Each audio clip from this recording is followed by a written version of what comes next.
A big namaste to all my fellow WomenLift Health Cohort members, alumni, my mentor, and my coach. I am Dr. Nandini Kumar, and I am the CEO of Uplift Mutuals. For the past 18 years, I have been working for building community health protection models across rural, urban, and tribal areas of Maharashtra and Rajasthan. Now, this is a micro health insurance model led by women from poor households that focus on preventive health and governance. Building these grounds up models has always been my passion, and my leadership project is the extension of the same. In 2023, we expanded our health financing program to include emergency health finance and maternity wallets. There was a compelling reason to add a maternity financing program, though we were already working to support the maternal and child health care implemented by the government. In 2021-22, we surveyed about 38,000 families and the results were shocking.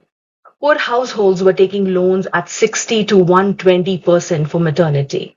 Now, public schemes try to cover the MCH cost, but availability of services and the complexities in ANC and PNC forced people to use private care. With families as decision makers, women had no say in the decisions regarding their own health. Even families had very little or no information on ANC and PNC expenses. Now, women had access to other financial products, but maternity made them unbankable. No one would give them a loan for delivery expenses. So in 2023, we launched a product called Maternity Wallet that would give a woman financial planning for ANC and PNC expenses, as well as access to savings, credit, and insurance, so that she could handle the expected and unexpected expenses and does not have to go for distress financing. Now, we assumed that this will help a pregnant woman have agency over her health.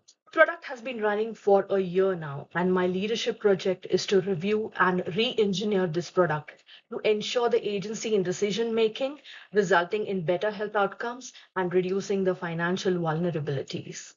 I plan to do this through a short study involving in depth interviews with two sets of women: 10 pregnant women who are members of Maternity Wallet, and 10 women who have recently delivered but do not have access to any of these products and services.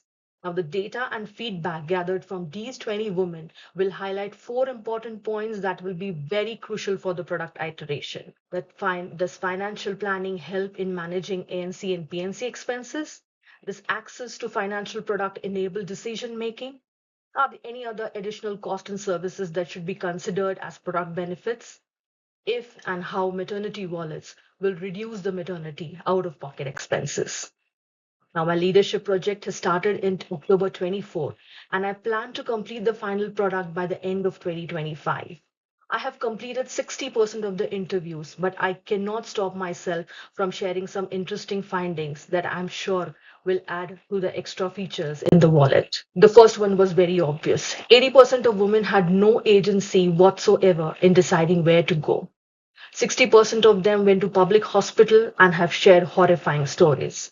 Now imagine a pregnant woman traveling for 2 hours one way in Mumbai trains and rickshaws. One woman shared how medical negligence by the doctor caused injury to her baby during C-section. And the most horrible experience was of a woman who was so scared of getting beaten up by the hospital staff that she did not make any noise during her entire delivery. She kept mum throughout her contractions. One woman had to run from one hospital to another searching for an incubator because the hospital did not inform her on time about her baby's health until it became an emergency. Looking at these issues, networking with public HCPs to support the members and adding travel credit as a product feature will be necessary. Now, maternity wallets are currently designed to provide savings for ANC and loans for delivery.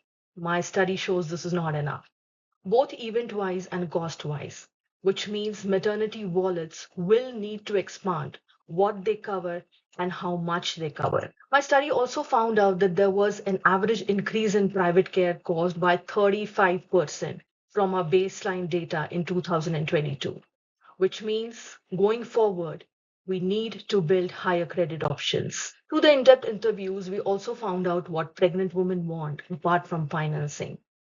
Now, I'm not sure whether we can do anything for the first one, that is, behavior of the hospital staff. But others, like access to orthopedics, pediatrician diet, counseling, and safe travel facility, can be definitely added to the program. By 2026, we plan to launch the revised iterated maternity wallet program to three additional locations and enroll a minimum of 1,000 pregnant women in the year. My research project has enabled me to take the maternity wallet from a pilot stage to a scaling stage, and I cannot thank enough the WomenLift Health team in supporting my passion and helping me not just to become a leader, but an authentic, inclusive, strategic, and impactful leader. I also thank all my fellow cohort friends, mentors, coaches, as they have added meaning to this beautiful and impactful WomenLift Health journey. Thank you from the bottom of my heart. Thank you.